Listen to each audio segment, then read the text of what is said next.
That was really beautiful. I'm going to pull us back into April a little bit because all month long we've been focusing on what? Abundance, yes. And I love that because we know that what we focus on, we tend to get a little more of. And as I've been going through my month, I've had unexpected checks in the mail. I have had people treat me to lunch and dinner. It's been really cool. As opposed to a while back when I did a talk on overcoming fear. That was a very scary month. It was like the universe kept on saying, "Are you sure you've overcome fear? Here, try this on for size." So it was pretty scary. Anyway, what I'd like to do to begin with is have everybody just take a deep breath in and hold it, keep on holding it. Hey, Kara, how are you? How are the kids? Keep on holding it. Come on, you can do it. Yeah, everything go okay this weekend? Big plans at all? Bike rides? No? Okay. Okay, as I noticed, some of you are starting to want to exhale. And it hurts to just hold that air in, right? Just like, yeah, please. Now, how could you say, "Can we let go," if you weren't holding your breath, huh? If you weren't able to exhale, you might just need CPR. In the arena of money and abundance, oh wait, keep that there. No, go back. I know. My magic thumb turns the slides, and I got a little carried away with that one. In the arena of money and abundance, sometimes we hold on and restrict the flow of circulation. After inhaling, it is important to exhale and release or keep that cycle going. I think we've all blocked the flow, have you? At one time or another in our lives, I know I have. Therefore, it's valuable to learn about CPR specifically for abundance. Fortunately, for this type, you don't have to pound on anybody's chest or breathe into their mouth. However, it's also unique in that you must do it for yourself. And it's really a good idea to ask permission to do it for another. It's a little weird when you think about the regular CPR. You could just see yourself explaining that one to the doctor. Let's start with the first letter, and now we can go to it. Here, the C stands for conceive. According to the dictionary, conceive means form or devise a plan or idea in mind, become pregnant with. Now, a few months back, Reverends Michael, Kathy, and I went to the conference down south, and they had this whole theme going on getting knocked up with inspiration. So I'm going to use that a little more today. Now, you can conceive anywhere. It doesn't have to be in a private place. Though, often meditating on your own, I don't know what you were thinking, but it can be much more powerful. It helps if you're out in nature. I don't know about you, but I prefer being in a peaceful, beautiful place, or even listening to music at some musical venue, or even just swimming underwater, one of my favorite places, where I feel like I'm immersed in and surrounded by this liquid energy that's sustaining me. Whatever environment is necessary for you to get into that consciousness of allowing or being receptive to your greater inspiration. The abundant flow of the universe is always available or just one thought away. This is when those ideas start to really form. They come up within us when you're not stressed. You can embody or become pregnant with a whole new level of awareness. Have you ever become so excited about some new idea that you couldn't wait to get a pen to write something down? Now, be happy that we don't have instant manifestations. Just think about one of your last fearful thoughts and see if you'd like to have that demonstrate immediately in your life. Shortly after I conceived my son, I was grateful there was a 9-month period to get ready for him. I didn't give up after 6 months and say, he must have changed his mind. I'm just going to get rid of all the clothes and toys. This kid's never going to come. No, I knew that there was this natural gestation that had to occur. So be patient and allow that divine natural timing of your creation. I invite you to conceive of the idea that abundance is your birthright. A newborn baby expects all its needs to be met. It knows it will be taken care of, and it has this natural sense of worthiness and deserving of flower wreaths and sparkly lights and wings if it wants. I know it's not a newborn baby, but I like the picture. Our source wants us to feel that love and worthiness that we did when we first entered the world. You can also conceive of the idea that you can be abundant not just through the form of money. It can come in the areas of health, happiness, creative self-expression as well. Abundance is that inner state of knowing that all your needs are truly being met. What inspires you and makes you come alive? You can conceive or become pregnant with a whole new way to generate income when you follow your joy and bliss. What did you love to do when you were little? What came naturally to you? Listen to your inspiration, not your frustration. Trust that inner flow will always lead you to a supportive, emerging desire. Connie spoke about we have two emotions, basically, fear and trust, or fear and love. And fear and frustration is like the killjoy to manifestations. John Lennon came up with the song Imagine after a dream he had one night. The guy who invented Velcro was out hiking in nature, and then he was pulling stickers out of his socks and thought, wow, something could come out of this.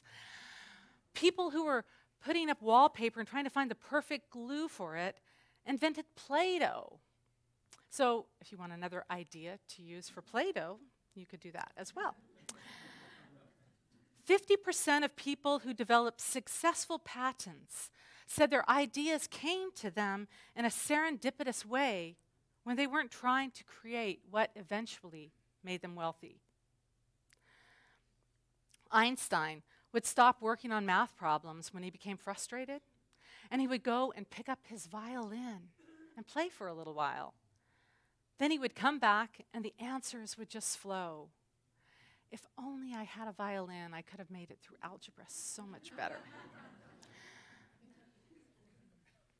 Our visions, which can also bring us abundance, come not always through struggle and forcing things to happen, but often more easily and readily when we're in a truly peaceful and allowing place.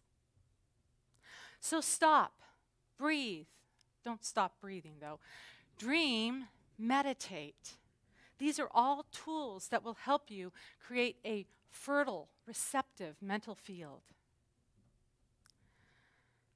The P in CPR stands for to become aware of, conscious, come to realize or understand, interpret something in a particular way.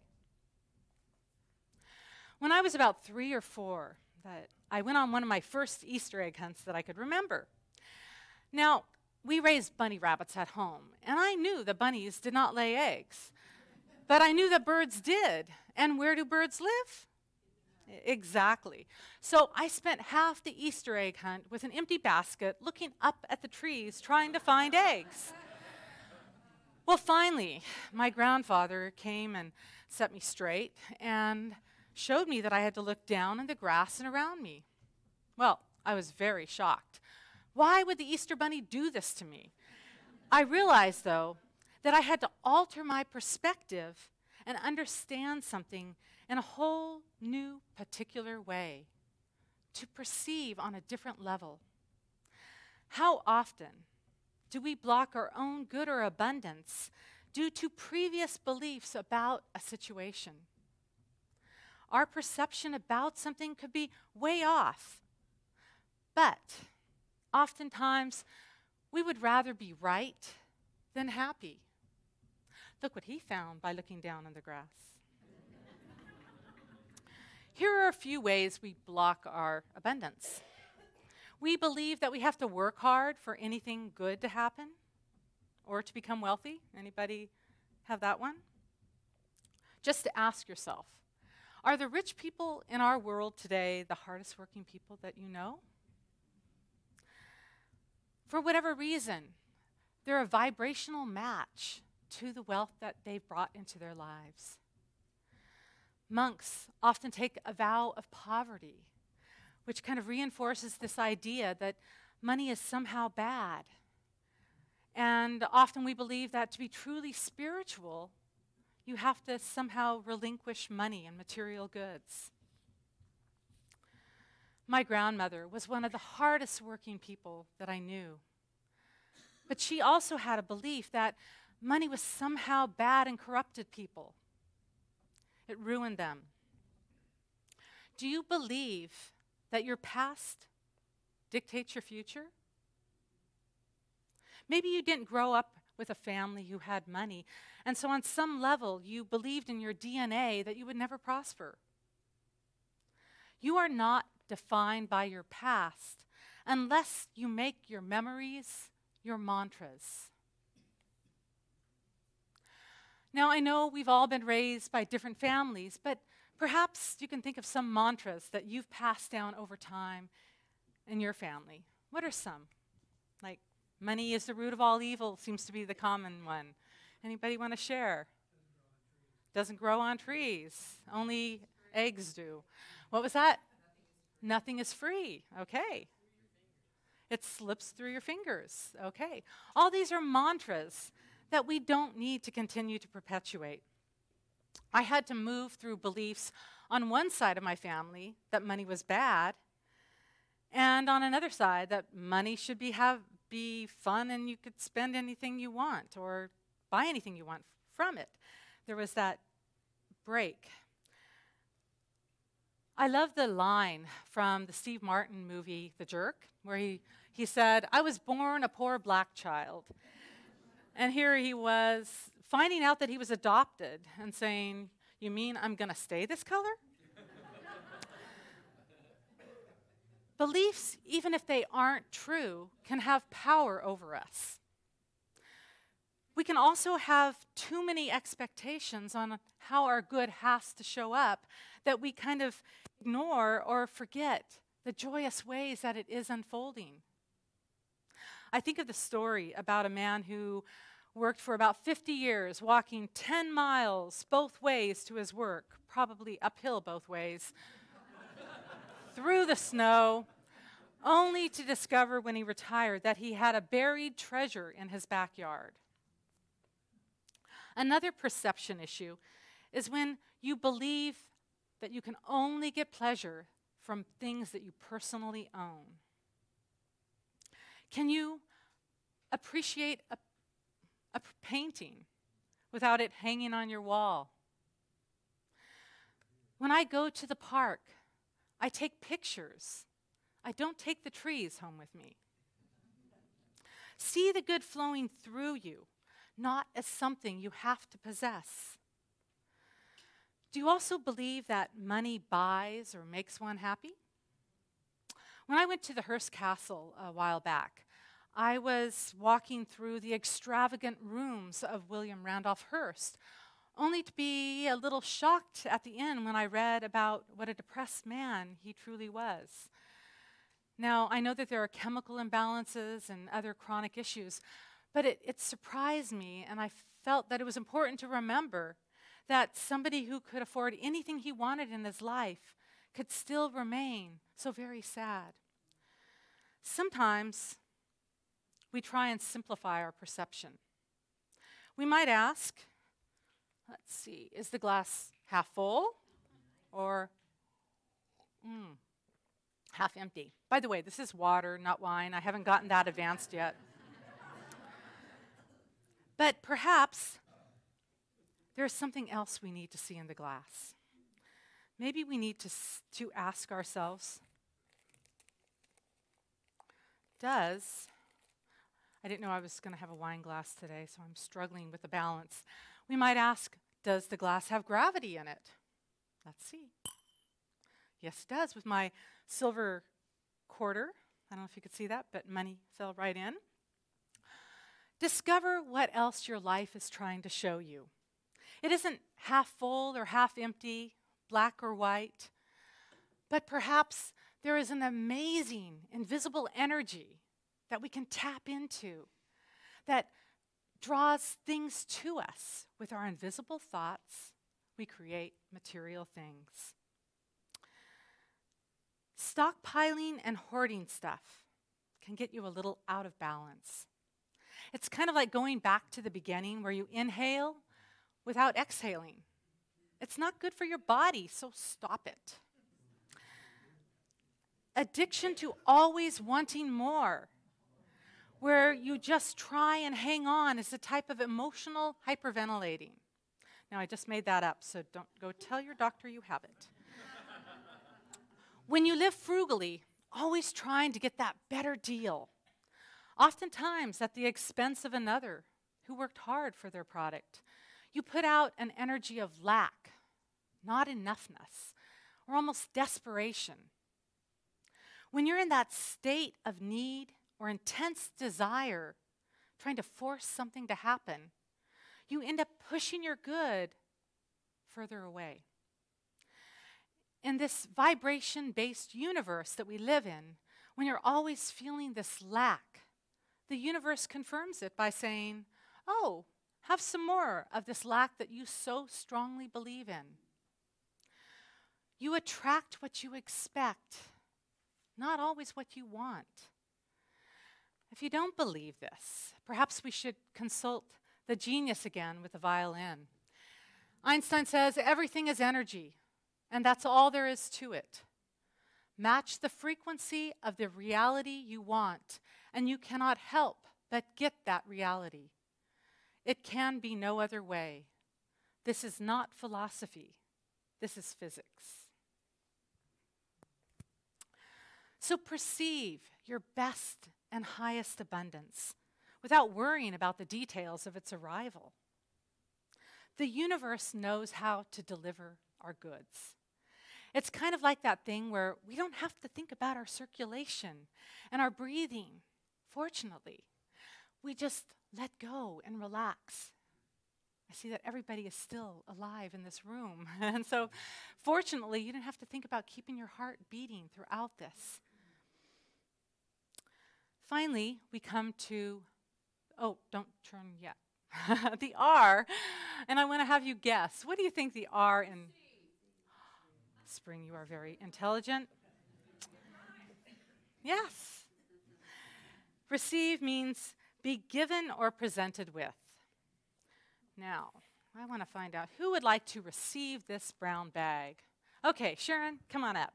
You're okay with being on the video? And you're not in the witness protection program or anything like that? Sharon! Come on up. Okay, I am letting you receive this brown bag I present to you. Thank you. You like it? Yeah, it's the best brown bag I think I've ever gotten. Okay. Because it came from you. Oh, well, thank you. Do you want to see anything more about the brown bag? There's possibly more.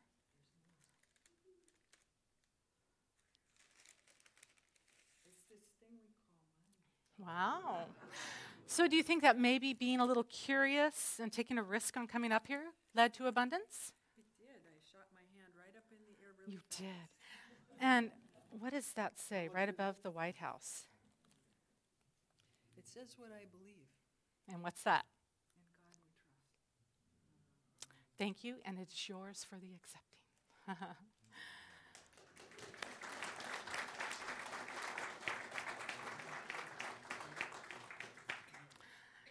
Receiving begins also with being grateful.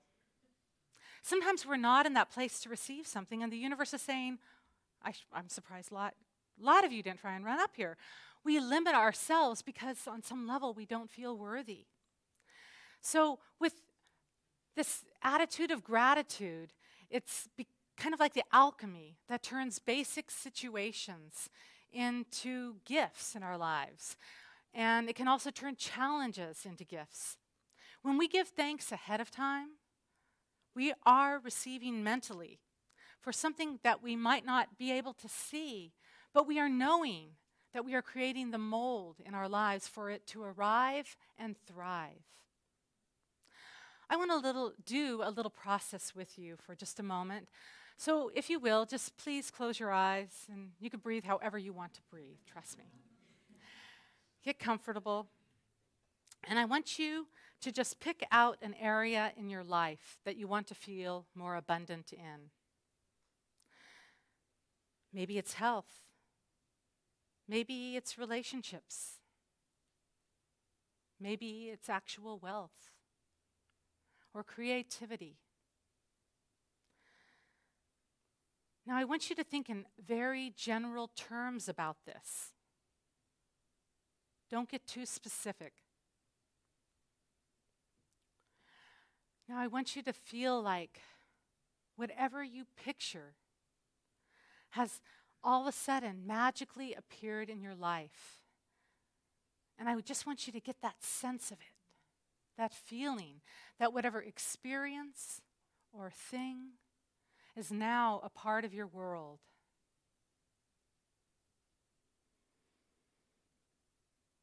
Mentally, say something to yourself like, I am so happy now that this has occurred.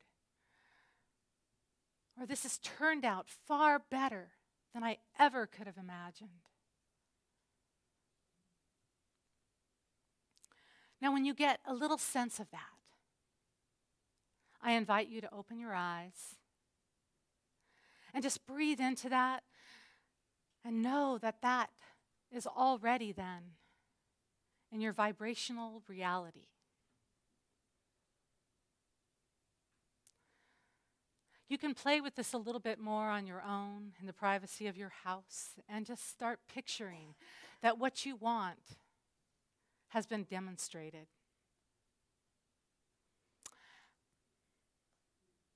What we appreciate, appreciates. If we could just spend a day consciously blessing all that we see, we would be rich in numerous ways. Another part of receiving is continuing the circulation.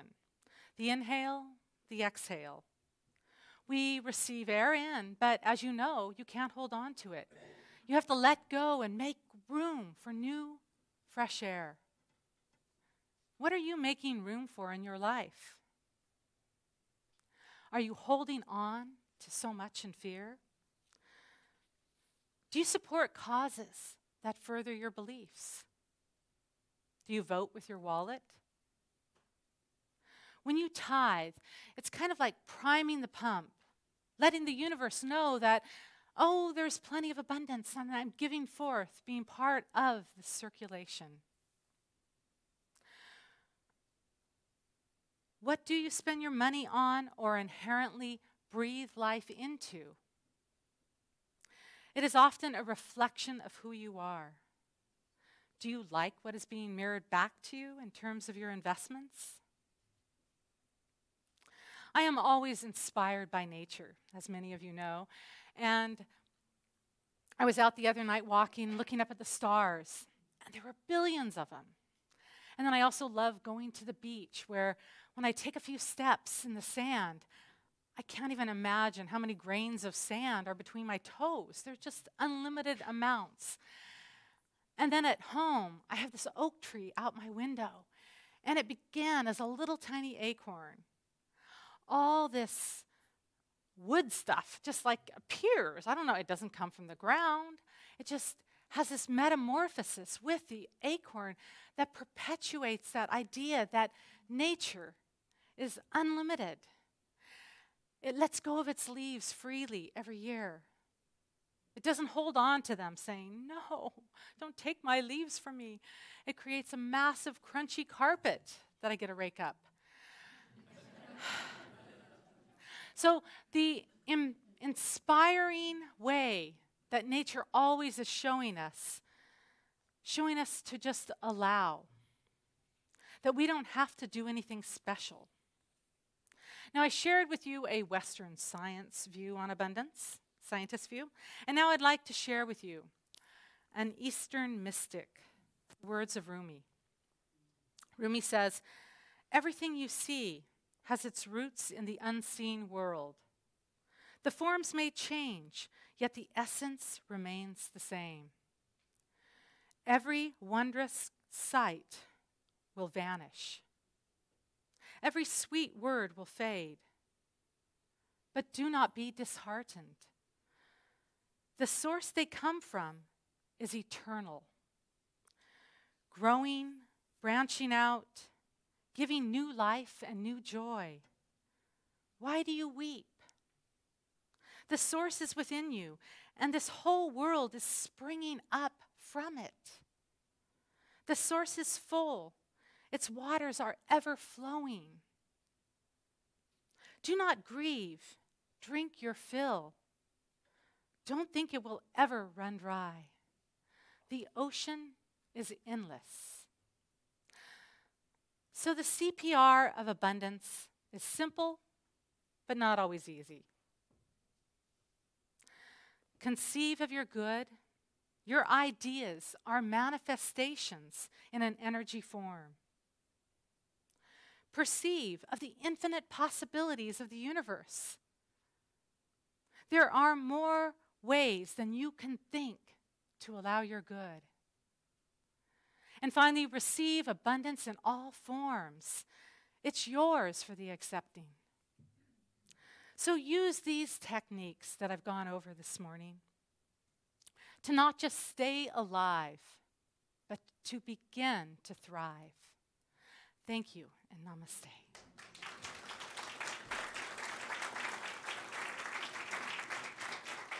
And now, I invite our choir to come back up.